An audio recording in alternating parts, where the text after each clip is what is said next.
Anyways, moving on to more stories. Naira Marley turns himself in for defying government directive. Nigerian artist Azeez Fashola, a.k.a. Naira Marley, has surrendered himself to the Lagos State Criminal Investigation Department, which is SCID. And this is coming after he was ordered to report himself to the SCID for defying the social distancing directive given by the government after attending JJC Skillz' birthday party over the weekend. According to State Police Command spokesman Bala Elkanah, Naira Marley arrived at the SCID office yesterday afternoon and has been interrogated.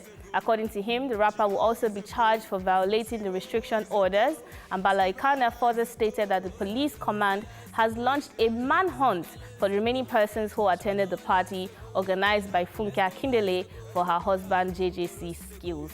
So it's good that he turned himself in? I am actually surprised that he turned himself in. You know, Naira Marley and Court, they're not really friends. So I'm actually very surprised and happy that he's been able to set an example, because I saw the reactions on Twitter and people were saying, oh, somebody who sang Jackpa, why will he be there? Like, I'm like, okay, it was almost seeming like Naira Marley would be above the law again. And I'm happy that he changed that narrative, and I'm happy that he turned himself in and he said, you know what?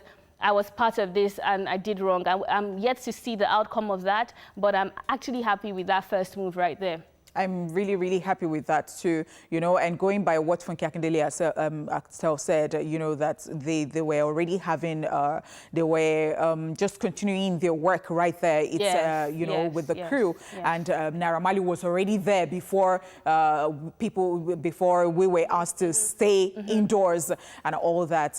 So, well, we're keeping our fingers crossed. We're seeing how this unfolds, but I just like the fact that, you know, people are adhering to the laws. I feel like this whole situation with Funke Akindele and JJC was a situation where they just thought it was harmless fun. They just thought, oh, we're living on the same street or in the same estate, or why can't we get together and celebrate? So they said they've been working together, so they would have thought that for somebody who's been working together. However, which is why it's good that it's been brought out to the public that even a family member, you cannot say, oh, this is my family member, this is my neighbor that I see every day. You don't know where the person has been, who the person has been in contact with, which is why we are supposed to be self-isolating or practicing safe social distancing measures. I mean, I saw Faladile's story the other day on her status, and she was talking about visiting her parents.